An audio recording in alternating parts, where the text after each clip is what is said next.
뉴스 파이팅이 여는 오늘 아침 가장 뜨거운 뉴스가 왔습니다. 뉴스 왓 우영.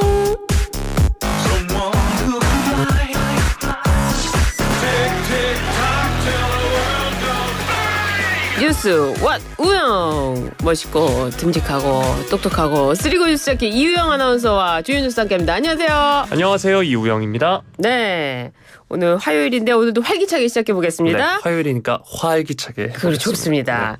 저 역시 좀 배며드는 것 같아요. 배승희한테 스며든다. 처음에 네. 이러지 않았는데. 네. 좋습니다. 이우영 아나운서. 첫 번째 소식. 국민의힘이 특별감찰관 후보 추천을 논의할 의원총회를 두고 논란이 되고 있습니다. 친한계와 친윤계 간 신경전이 연일 더해지고 있는 모양새인데요. 친한계에서는 이 공개 의총을 요구하고 있다고 하는데 어떻습니까? 네, 맞습니다. 친한계가 어제 공개 의원총회를 요구하면서 친윤계를 압박을 했습니다. 네. 김종혁 최고위원은 특별감찰관 추천에 대해 공개 의원총회를 해서 토론과 표결이 이루어지길 기대한다 이렇게 말을 했고, 네.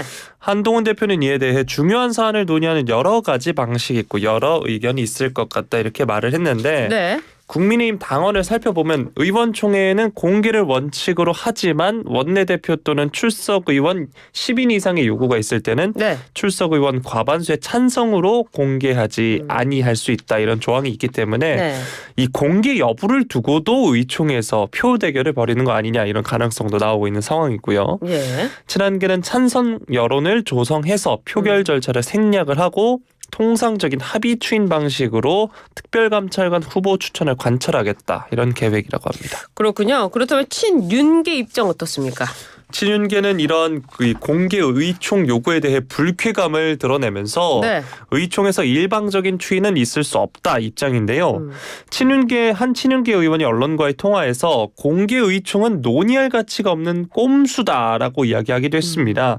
또 친윤계로 분류되는 추경호 원내대표는 이 공개 의총 제안에 대한 취재진 질문에 언급하지 않겠다라면서 말을 아끼기도 했습니다. 그렇군요. 이 연일 고조되는 친한계와 친윤계 대치에 대해서 당내에서 뭐 중간지대에 있는 분들이라고 해야 됩니까? 우려의 목소리도 나오고 있는 것 같은데 어떻습니까? 맞습니다. 바로 이 자리에서 나왔습니다. 그래요? 네, 윤상현 의원이 이제 어제 저희 방송과 전화 인터뷰를 가졌는데요. 예. 특별감찰관 추천 문제는 우리의 정책 사안이고 정책을 가지고 의총에서 표결한 적이 거의 없다. 표결은 분열의 시초가 되고 결국 공멸로 가는 단초를 제공할 수 있기 때문에 안 된다라고 강조하기도 했습니다. 예. 원내 지도부의 경우에는 이번 사안에 대한 표결은 계파 갈등을 당내에서 정치적으로 풀어내지 못하고 국민 앞에 대외적으로 공표하는 절차가 될 수 있다면서 부담스럽다는 입장인데 네. 이렇기 때문에 한 대표와 추 원내대표가 내홍 확전을 막기 위한 물밑 대화에 나설 수 있다 이런 관측도 나오고 있는 상황인데요. 예. 원내 지도부는 다음 달 1일 운영위원회의 대통령실 국정감사 일정을 고려해서 다음 주 의총을 열 방침이라고 합니다. 그렇군요. 국민의힘 소식까지 전해드렸고요. 더불어민주당 소식인데요. 더불어민주당에서는 윤 대통령에게 김건희 여사 특검법 수용을 촉구하라 이렇게 입장을 냈는데요. 이와 관련해서 명태균 씨의 이름이 또 등장했어요. 맞습니다. 조승래 민주당의 수석 대변인이 어제 브리핑을 통해서 신용한 전 서원대학교 경영학과 석좌 교수의 주장을 실을 언론 보도를 거론을 하면서 특검법 수용을 촉구를 했는데 네. 이 신 전 석좌 교수 윤석열 대통령이 2022년 3월 대선 당일에 명태균 씨의 비공표 여론조사 보고서를 토대로 전략회의를 했다라고 주장을 했습니다. 이 신 전 석좌 교수의 경우는 2022년 대선 당시에 국민의힘 대선 캠프에서 정책총괄 지원실장으로 일을 했는데 네. 지난 2월에 민주당으로 영입된 인사고요. 네. 조 수석 대변인은 윤 대통령실은 윤 대통령이 경선 후에 명 씨를 만난 적이 없다고 말했지만 보도를 보면 대선 당일까지 명 씨 보고서를 놓고 회의를 한 것이다. 대통령실이 관계를 끊었다고 했는데 어떻게 말을 믿겠나라고 비판했습니다. 그렇군요. 이 소식은 뭐 계속 나올 것 같은데 나중에 또 전해드리기로 하고요. 이번에는 국민의힘의 총선 백서 관련 소식인데요. 드디어 나왔습니다. 4.10 총선 참패 요인이 담긴 총선 백서. 참패 요인 어떤 것들이 언급됐나요? 네, 당 총선백설특별위원회 마지막 기회라는 제목의 이 백서를 내놨습니다. 마지막 기회. 네, 총선 뒤 201일 만이라고 하는데요. 네. 참패 요인으로 가장 먼저 불안정한 당정 관계를 꼽았습니다. 그렇군요. 당과 정부 사이에서 건강한 긴장감이 조성되지 못해서 국민 신뢰를 추락했다라는 점을 지적을 했고요. 네. 선거 국면 여권 지지율을 뒤흔들었던 주요 이슈로는 김 여사의 명품 가방 수수 논란, 이종섭 전 장관의 호주 대사 임명, 의대 증원 논란 등이 언급이 됐고요. 당시 이런 논란에 용산도 당도 적절하게 대응하지 못했다는 점을 꼬집기도 했습니다. 그래요. 이 밖에도 시스템 공천과 비례 공천, 전략 부재 등이 패배 원인으로 지목이 됐는데 당시 이제 한동훈 비대위원장이었죠. 시스템 공천과 관련해선 당이 일찍부터 인재 영입을 준비하지 못해 후보군에 한계가 있었다는 점을 언급하기도 했습니다. 그래요. 사실상 총선 직전에 만든 기준이 좀 많은 사람을 납득하기 어렵다 이렇게도 비판을 했는데요. 이 총선 백서에 총선 전략 중에 하나였죠. 2조 심판론에 대해서도 다뤘다고 하는데 내용이 어떻습니까? 네, 집권 여당의 선거 전략으로 적절하지 못했다라고 판단이 된다라고 했고요. 그래요. 오히려 선거를 정권 심판론에 가두는 결과를 초래했다라고 평가를 했습니다. 네.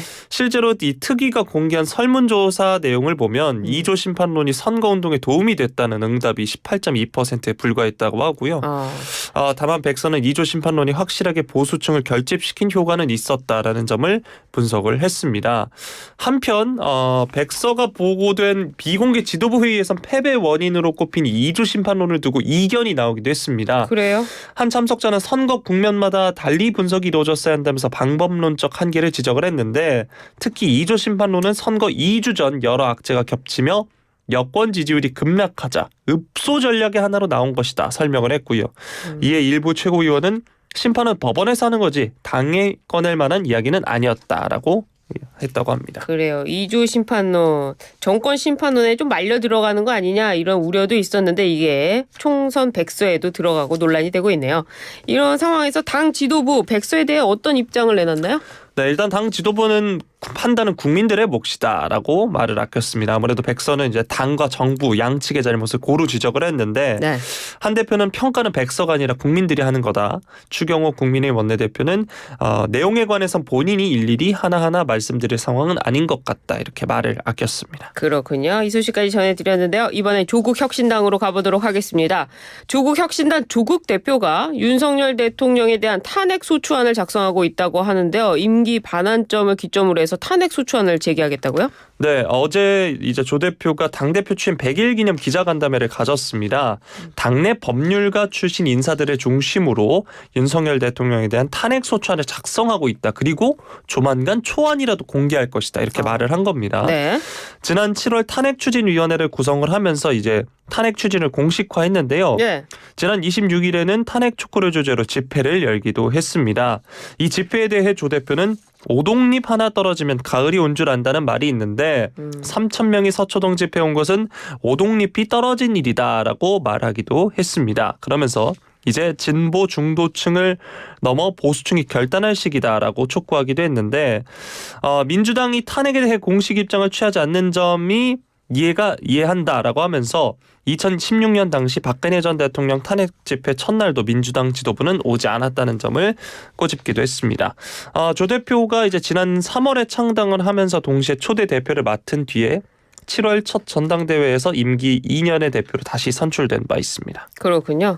탄핵이라는 것이 임기 중에 이 직무상 행위에 대해서 헌법과 법률을 위반했을 경우에 중대한 사항이 있을 때 탄핵을 하는 것으로 규정이 되어 있는데 탄핵 추진위원회가 있다는 게 좀 순서가 바뀐 거 아닌가 이런 생각도 드는데요. 국민의힘 이 비판 논평이 나왔습니까? 어떻습니까? 네, 박준태 원내대변인이 비판 논평을 냈습니다. 징역 2년 확정 판결을 앞둔 피의자의 두려움이 만들어낸 절박한 선택일 뿐이다라고 비판을 했는데 그 조 대표가 앞서서 제가 말씀도 드렸지만 오동잎이 하나 떨어지면 가을이 온 줄 안다는 식구를 인용한 것에 이제 박 원내대변인이 빗대서 네.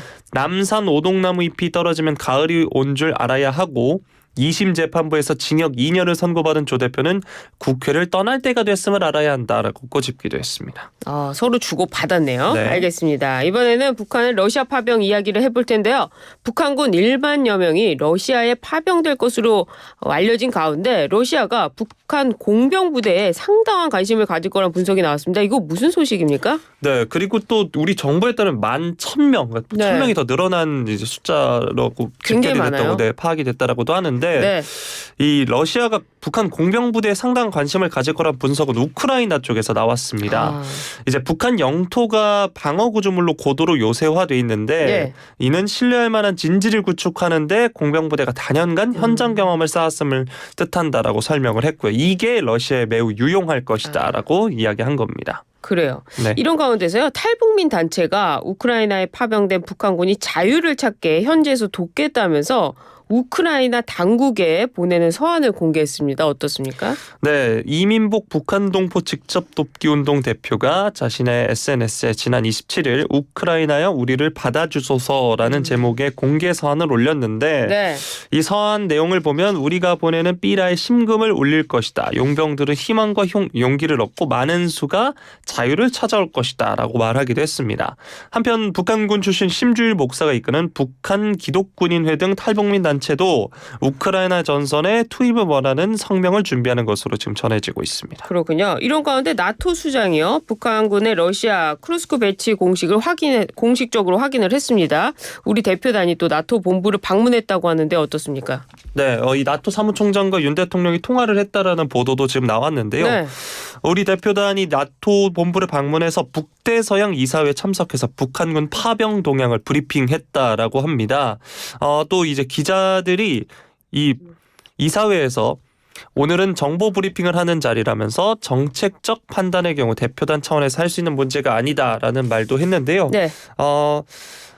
이와 관련 어쨌든 정부는 전장에 파병된 북한군 전력을 탐색하고 전술 교리를 연구하기 위해 우크라이나에 모니터링단을 파견하는 방안을 검토 중입니다. 그렇군요. 나토 측에서 북한 파병과 관련해 어떤 움직임이 있습니까? 짧게 알아볼까요? 네, 나토의 사무총장은 북한군 파병은 전쟁의 중대한 긴장 확대 행위라고 비판을 했고 또 네. 유엔 안보리 결의안 위반이자 러시아 전쟁 확전이라는 점을 강조하면서 이제 북한에 대해 비판 입장을 내놨고요. 또 이번 회의에는 한국뿐 아니라 일본, 호주, 뉴질랜드 등 대사를 모두 초청하기도 했습니다. 물론 지금 한국 측의 군사 지원 네. 우리에게 이제 우크라이나 군사 지원에 적극적으로 동참해달라 요청할 가능성도 제기되는 상황입니다. 그렇군요. 계속 전해드리게 하고 마지막 소식인데요. 경찰이 문재인 전 대통령의 딸 다혜 씨의 불법 숙박업소 운영 의혹을 수사 중인 상황인데요. 이 오피스텔의 CCTV 영상을 확보해서 경찰이 분석 중이라고 하는데요. 맞습니다. 우종수 경찰청 국가수사본부장이 이 CCTV 영상을 확보했다고 하는데 아무래도 CCTV 영상을 확보하면 실제로 투숙객이 있는지 숙박업소 그렇죠. 형태로 관리가 되고 있는지를 확인할 수 있기 때문에 네. 이 영상을 분석 중이라고 합니다. 그렇군요. 또 이 관련된 음주운전 사건도 있지 않습니까? 음주운전과 관련해 치상 혐의를 입증하기 위한 수사도 진행 중이라고 하는데요. 네, 피해 택시기사가 치료받은 경기도 네. 양주시 한 의원을 압수수색했다라고 하고요. 네, 상해 진단서와 의료 소견서를 확보하려는 목적이었는데 네. 기사가 이들 서류를 발급하지 않아서 경찰도 따로 확보하지 못했다라고 하고요. 왜 강제 수사를 활용했냐라는 질문에 대해선 임의 제출이 되지 않아 압수수색을 통해 확보하려 했던 거다라고 말을 했습니다. 그렇군요.